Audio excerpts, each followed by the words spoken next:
Glomerular filtration rate GFR जो है, इसके टेस्ट के थ्रू आपको पता चलेगा कि किडनी फेलियर हुआ है कि नहीं। अभी कैसे पता चलेगा? अगर जो ग्लोमेरुलर फिल्ट्रेशन रेट है ये 15 ml per minute, 15 ml per minute या उससे भी कम हो जाता है तो फिर किडनी फेलियर के चांसेस है, या तो किडनी फेलियर हो रखा है, इसकी आइडिया आपको लगती है। ओके, सो ये 2 पॉइंट समझ में आ गए। अब बढ़ते हैं कि जीएफआर क्या है, व्हाट इज जीएफआर। सो सबसे पहले तो इसका फुल फॉर्म है ग्लोमेरुलर फिल्ट्रेशन रेट। ओके, अब ये होता क्या है, इससे पता कैसे चलता है, ये सारी चीजें हम देखने वाली है रेड रिमार्क्स में। राइट, सबसे पहले ग्लोमेरुलर फिल्ट्रेशन रेट होता क्या है और ये टेस्ट करवाया कैसे जाता है, क्यों करवाया जाता है। सबसे पहले तो ये हमारे किडनी की वर्किंग्स चेक करता है कि किडनी किस तरीके से काम कर रही है, अच्छे से काम कर रही है कि नहीं। मतलब जो मैं बोला working ability, that is functional ability, जिसको हमने टर्म दिया था। जो किडनी की वर्किंग्स है ये अच्छे से हो रही है या नहीं, ये चेक करता है आपका जीएफआर टेस्ट। ओके, जब आप ये टेस्ट करवाते हैं उसमें ये चेक किया जाता है कि आपकी किडनी के वर्किंग्स कैसे चल रहे हैं। ओके, सो बेसिक्स आपको पता चल गया कि जीएफआर के थ्रू क्या चेक किया जा रहा है, आपकी किडनी की वर्किंग्स चेक की जा रही है। ऑब्वियसली उससे सब पता चलेगा कि किडनी फेलियर हुआ है कि नहीं वगैरह। ओके, सो किडनी की वर्किंग्स चेक की जाती है, ये पहला पॉइंट, ये आपको समझ में आएगा, ये बेसिक है। अब अगला क्वेश्चन ये आता है कि ये चेकिंग्स तो होती है पर कौन से बेसिस पे होती है। तो आपको एक, हमने नेफ्रॉन का टॉपिक था मे बी, कि जो नेफ्रॉन के इसमें हमने डिस्कस किया था ग्लोमेरुलस। ये देखिए आपको ये दिख रहा है, जैसे मैंने स्टार्टिंग में बोला था कि आपको अंदाजा लग गया होगा कि ग्लोमेरुलर फिल्ट्रेशन रेट है, मतलब ग्लोमेरुलस का पार्ट है उसमें। राइट, सो ये जो ग्लोमेरुलस है इसके बारे में हमने डिस्कस किया था, और अगर आपने नहीं देखा है, उसके बारे में डिस्कशन नहीं देखा है हमारा, तो आप देख सकते हैं। नेफ्रॉन के टॉपिक बड़ा डिटेल में डिस्कस किया है, अभी जाके चेक करो या तो बाद में चेक करो, बट अगर आपने नहीं देखा है तो देखिए, डिटेल में डिस्कशन किया है ग्लोमेरुलस के बारे में, कैसे वो फिल्टर करता है, कैसे वो मॉलिक्यूल्स को आगे पुश करता है, वो सारी चीजें, वो वीडियो देख सकते हैं आप for the detail discussion of the glomerulus. तो वापस टॉपिक की तरफ आते हैं। तो देखिए ग्लोमेरुलस क्या है, वो फिल्टर करता है, हमें ये पता है कि वो बड़े मॉलिक्यूल्स को होल्ड अप करता है, एंड देन जो भी वेस्ट मॉलिक्यूल्स या सब्सटेंसेस है, बेसिकली यहां पर आप बोल सकते हो कि सेपरेशन हो रहा है। ओके, आगे जाके और भी सेपरेशन होता है टेब्यूल्स वगैरह के थ्रू, बट यहां पर भी सेपरेशन हो रहा है।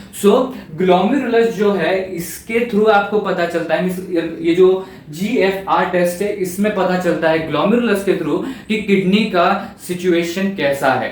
अब ये पता कैसे चलता होगा, तो पहले स्टेटमेंट पढ़ लेते हैं और उसके बाद हम देखते हैं कि क्या डिटेल में देखते हैं।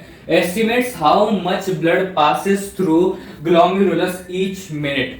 मतलब अब ऑब्वियसली ग्लोमेरुलस से ब्लड पास होगा तो ही वो सेपरेट करेगा हार्मफुल और यूजफुल चीजों को।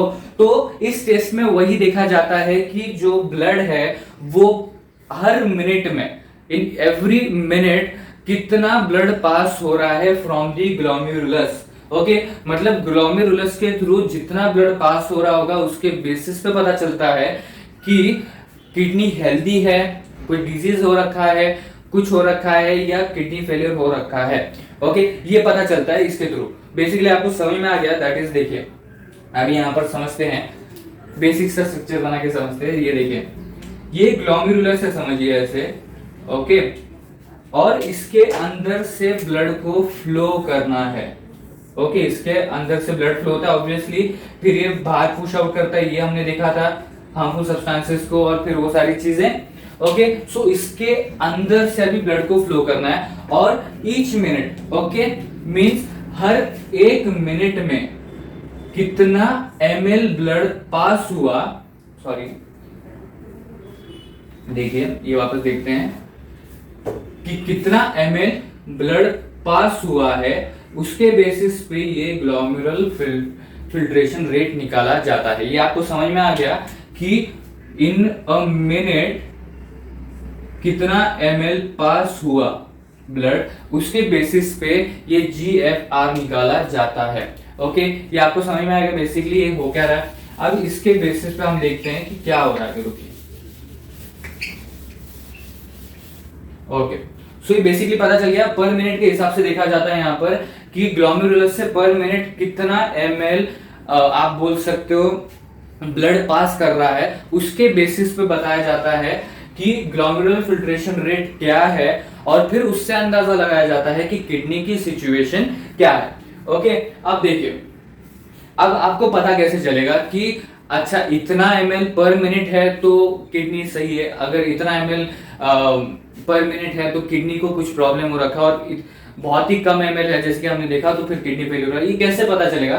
तो बेसिकली जैसे कि मैं बोला कि ग्लोमेरुलस से जब फिल्ट्रेशन होता है, या आप बोल सकते हो ब्लड पास होता है, तब ये उसके थ्रू पता चलता है कि किडनी की सिचुएशन क्या है। तो उसी के ऊपर डिस्कशन करने वाले हैं कि अब सपोज एक हेल्दी किडनी है, ओके, सो अगर उसका 60 या उससे ज्यादा है पर मिनट तो वो किडनी हेल्दी कहलाई जाती है।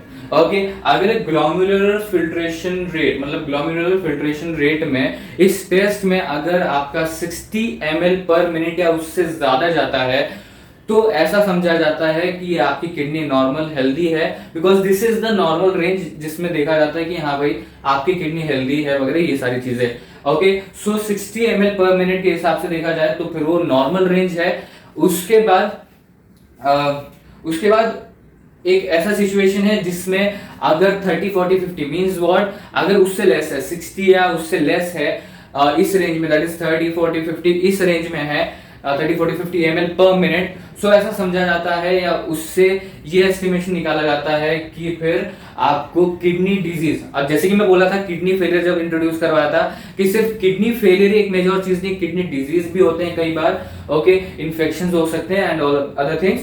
तो अगर 60 से कम या 30 40 50 ml पर मिनट के रेंज में है तो ये एस्टिमेट किया जाता है या ये ऑब्जर्वेशन निकाला जाता है कि किडनी डिजीज है, एंड वो डिजीज क्या है फिर वो आगे पता चलता है, अगले टेस्ट में पता चलता है, आगे जो टेस्ट कैरी ऑन किए जाते हैं कि क्या डिजीज है वगैरह।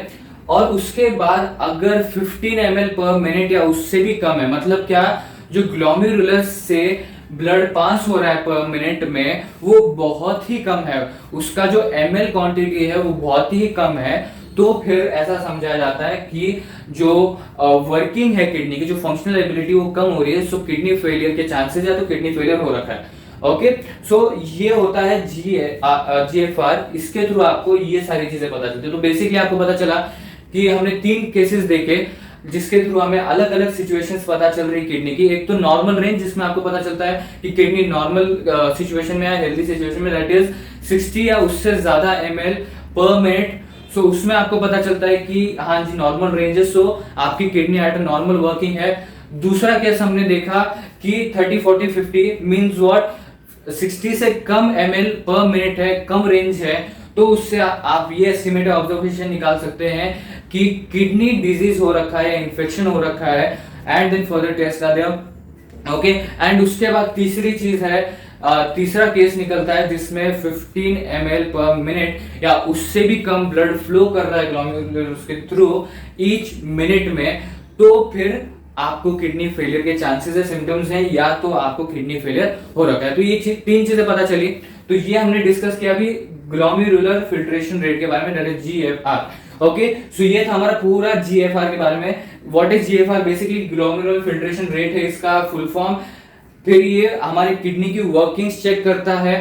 बेसिकली ये वर्किंग्स चेक कैसी होती है, एस्टिमेट्स निकाले कैसे जाते हैं कि जो ब्लड है वो ग्लोमेरुलस के थ्रू पर मिनट कितना पास हो रहा है, ओके, उसके बेसिस पे किडनी की वर्किंग्स या किडनी की सिचुएशंस निकाली जाती है। ओके, सो बेसिकली हमने 3 केसेस देखे, 60 या higher ml per minute is the normal range of healthy kidney or normal kidney. उसके बाद 30 40 50 means lower than 60 ml per minute is the estimation for the kidney disease or infection, and the third thing was 15 ml per minute या उससे कम, तो आपको observation में ये निकलता है कि किडनी फेलियर के चांसेस है। सो आपको ये समझ में आ गया कि 2 चीजें हैं जिसके थ्रू हमको पता चल सकता है कि किडनी फेलियर हुआ है या नहीं, या डायलिसिस की जरूरत है कि नहीं। तो कैसे पता चलता है? सिम्टम्स के थ्रू पता चलेगा आपको। पहली बात तो बिकॉज अगर किडनी के जो फंक्शनल एबिलिटी है, फंक्शनल वर्किंग है, वो 90% से भी कम हो जाए तो ऑब्वियसली सिम्टम्स हाई हो जाएंगे, एंड देन आपको पता चलेगा ऑब्वियसली मेडिकल टेस्ट वगैरह में। एंड उसके बाद GFR टेस्ट अगर आप करवाते हैं, ये एक सेकंड ऑप्शन है जिसमें आपको पता चलेगा कि आपकी जो किडनी उसकी क्या कंडीशन है। अगर 15 ml पर मिनट से भी कम है सो किडनी फेलियर के चांसेस है या तो आपको किडनी फेलियर हो रखा है। ओके, और डायलिसिस की जरूरत है। सो आप ये हमें सेकेंड पॉइंट में ये पता चला है कि डायलिसिस कब जरूरी है। ओके, हमने सेकेंड पॉइंट में ये सब कुछ डिस्कस किया। तो अब तक 2 पॉइंट्स डिस्कस कर चुके हैं हम, that is cleaning the blood of the person is वो डेफिनेशन, और ये सेकेंड पॉइंट जिसमें हमको पता चला कि क्या क्या तरीके हैं जिसके थ्रू हमें पता चल सकता है कि डायलिसिस की जरूरत है कि नहीं। ओके, अब उसके आगे बड़ा ही बेसिक पॉइंट है, इसके बाद कवर हो जाता है, फटाफट कवर करते हैं, that is it maintains body balance in following ways. अब ऑब्वियस सी चीज है, जब किडनी आपकी काम नहीं कर रही, किडनी फेल हो रखी, तो आपका बॉडी बैलेंस बिगड़ता है। ओके, और अगर आपकी किडनी काम कर रही है तो आपका बॉडी बैलेंस ऑब्वियसली बहुत ही अच्छा है। सो अब नेचुरल किडनी की जगह पे आर्टिफिशियल किडनी काम कर रही है, तो क्या उसके थ्रू बॉडी बैलेंस में थोड़ा सा ऊपर नीचे होता है, या किस तरीके से बॉडी बैलेंस कंट्रोल में रहता है, वो सारी चीजें देखने वाले हैं। अभी यहाँ पर 3 पॉइंट्स है, उसके थ्रू हम अंदाजा लगाने वाले हैं कि किस तरीके से अगर आर्टिफिशियल किडनी मींस और मशीन्स के थ्रू ब्लड क्लीन किया जा रहा है तो किस तरीके से आपकी बॉडी बैलेंस मेंटेन रहती है। तो सबसे पहला पॉइंट है कंट्रोल्स ब्लड प्रेशर। ऑब्वियसली जब आपका किडनी फेलियर हुआ है, ओके, सो बीच बीच में ब्लड प्रेशर कभी हाई कभी लो वगैरह ऐसी चीजें होती है जो हमने सिम्टम्स में देखा था। ऑब्वियसली हमने डिस्कस किया था कि ब्लड प्रेशर का क्या सीन है यहाँ पर, कि किस तरीके से वो रोल प्ले करता है जब किडनी फेलियर होता है, किस तरीके से वो as a symptom role play करता है। सो देखिए यहाँ पर सबसे पहली चीज, जब बॉडी बैलेंस में बात की जा रही मेंटेन की करने में, तो आपका जो ब्लड प्रेशर है ये कंट्रोल रहता है, ये कंट्रोल्ड वे में रहता है। ब्लड प्रेशर आपका जितना होना चाहिए उतना ही रहता है according to the body scenes. Okay, कि बॉडी कैसे टेम्परेचर में है, क्या सिचुएशन में है, तो उस हिसाब से ब्लड प्रेशर को ये कंट्रोल में रखता है। केमिकल्स यहाँ पर अभी आगे बात की गई है कि prevents chemicals which are harmful to body. अब देखिए केमिकल्स की बात की जाए या हार्मफुल सब्सटेंसेस की बात की जाए, अब यहाँ पर हार्मफुल टू बॉडी लिखा है, मतलब वो जो केमिकल्स हैं वो हार्मफुल सब्सटेंस की तरह हो गए। तो यहाँ पर आप केमिकल्स लिखो या हार्मफुल सब्सटेंसेस लिखो, basically harmful substances would be the appropriate thing, because starting से किडनी फेलियर के स्टार्टिंग से एंड तक आप देखोगे तो हार्मफुल सब्सटेंसेस ये टर्म यूज किया। केमिकल्स भी सही है, कोई प्रॉब्लम नहीं है। ओके, सो देखिए केमिकल्स हो या हार्मफुल सब्सटेंसेस, ये दोनों ही हमारे लिए हार्मफुल हैं। कुछ केमिकल्स होंगे जो हमारे हार्मफुल है। सो ये जितने भी हार्मफुल सब्सटेंसेस है, इससे हमारे बॉडी को प्रिवेंट करता है, बचा के रखता है। जब डायलिसिस परफॉर्म हो रहा है या डायलिसिस जब आप करवाते हो तो बॉडी बैलेंस जब मेंटेन करता है, तो उसके अंदर ये भी पॉइंट होता है कि ये भी एक इंपॉर्टेंट चीज होती है कि हार्मफुल सब्सटेंसेस से आपको प्रिवेंट कर रहा है कि नहीं, तो जितने भी हार्मफुल केमिकल्स एंड सब्सटेंसेस हैं उससे वो प्रिवेंट करता है। उसके बाद जो ऑब्वियस सी चीज है, removes excess water and metabolic waste from the body. अब डायलिसिस करवा ही इसलिए रहे हैं कि आगे जो हार्मफुल सब्सटेंसेस है वो आपके बॉडी को अफेक्ट नहीं करने चाहिए। ओके, अब ये हार्मफुल सब्सटेंसेस क्या है, जो एक्सेस वाटर है वो, और कुछ मेटाबॉलिक वेस्ट जिससे मतलब ऑल ओवर जो हमारा यूरिया बनता है, राइट। सो उसकी बात की जा रही है यहाँ पर, तो ये रिमूव होना चाहिए, इसलिए डायलिसिस करवा रहे हैं। तो ये सबसे बड़ा पॉइंट है जिस वजह से हमारा बॉडी बैलेंस हो रहा है, राइट। मतलब जब नेचुरली जो किडनी थी वो ये सारी चीजों को रिमूव कर रही थी, तब हमारा बॉडी बैलेंस कैसा था, एकदम सही था, राइट। जब वो किडनी फेल हुई और जब आप डायलिसिस करवा रहे हो तो नेचुरल जो किडनी थी वो भी वही कर रही है और आर्टिफिशियल किडनी भी वही कर रही है। आर्टिफिशियल किडनी मींस और मशीन जो है वो भी वही कर रही है। ओके, सो जब वो सेम चीज कर रही है और जो इंपॉर्टेंट चीज है वही कर रही है, सो बाकी की चीजें तो मेंटेन होनी है। ओके, बिकॉज जो हार्मफुल चीजें हैं वो आपके बॉडी में से रिमूव हो रही है, तो बॉडी बैलेंस आपका मेंटेन होना ही है, बिकॉज डायलिसिस आप उसी वजह से करवा रहे हो। ओके, सो इस तरीके से आपकी जो बॉडी बैलेंस है वो मेंटेन रहती है, that is blood pressure control में रहता है, जो हार्मफुल सब्सटेंसेस और केमिकल होते हैं ये प्रिवेंट होते हैं, और जो लास्ट पॉइंट है सबसे इंपॉर्टेंट जो तो होना ही है, दैट इज एक्सेस वाटर और मेटाबॉलिक वेस्ट रिमूव करते हैं बॉडी में से, obviously.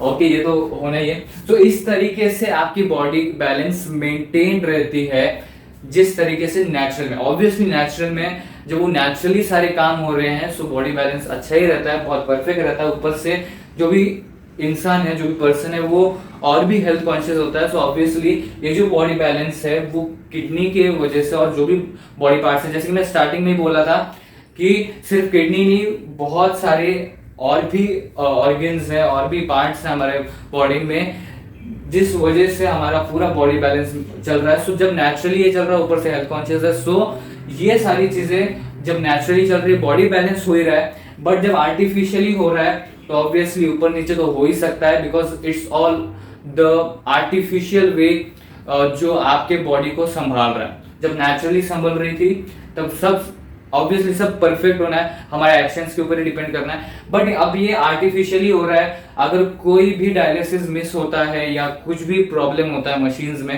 That is artificial kidney में, so then the body balance will be infected, और you can say sorry infected, affected. Okay, so machines वगैरह, आर्टिफिशियल किडनी वगैरह, ये सारे के सारे अगर ऐसा होता है कि प्रॉपरली वर्क नहीं कर रहे, so it can affect your body balance, because अब उसके ऊपर डिपेंडेंट है, राइट, बिकॉज वो कंटिन्यूअसली काम नहीं कर रहा, हफ्ते में 2-3 बार आपको वो विजिट देके वो डायलिसिस करवाना पड़ता है। जब नेचुरली हो रहा है तो वो कंटिन्यूअसली हो रहा है।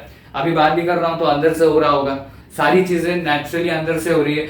अभी मैं आपके साथ डिस्कस भी कर रहा हूँ ये टॉपिक, तभी भी नेचुरली अंदर वो किडनी का काम चल ही रहा है। ओके, सो ये कंटिन्यूअसली चल रहा है, नेचुरली चल रहा है, तो उसके ऊपर हमें डिपेंडेंट नहीं रहना पड़ता, सिर्फ उसको मेंटेन रखने के लिए हमको कुछ चीजें करनी पड़ती है। बट यहाँ पर अगर artificial kidney, that is machines, अगर किसी दिन काम नहीं कर रही, अवेलेबल नहीं रही, तो डायलिसिस नहीं होता, फिर आगे मेडिकेशंस करनी पड़ती है, वो सारी चीजें। सो ऑब्वियसली जब आप डायलिसिस करा रहे हैं तो बॉडी बैलेंस कभी ऊपर नीचे हो सकता है, बट नेचुरल में नहीं होता।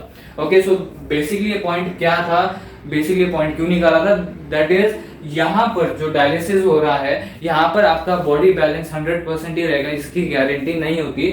बॉडी बैलेंस ऊपर नीचे जा सकता है, बिकॉज जो मैंने रीजंस बताए, कभी मशीन ही प्रॉपरली वर्क नहीं कर रही, जो आपकी आर्टिफिशियल किडनी मशीन वही अच्छे से काम नहीं कर रही है, आपका डायलिसिस मिस हो गया, सो वो सारी चीजें इसके ऊपर डिपेंड होके आती है, मेडिकेशंस के ऊपर डिपेंड होके आती है। सो दैट इज व्हाई यहाँ पर बॉडी बैलेंस ऊपर नीचे हो सकता है, दैट्स इट।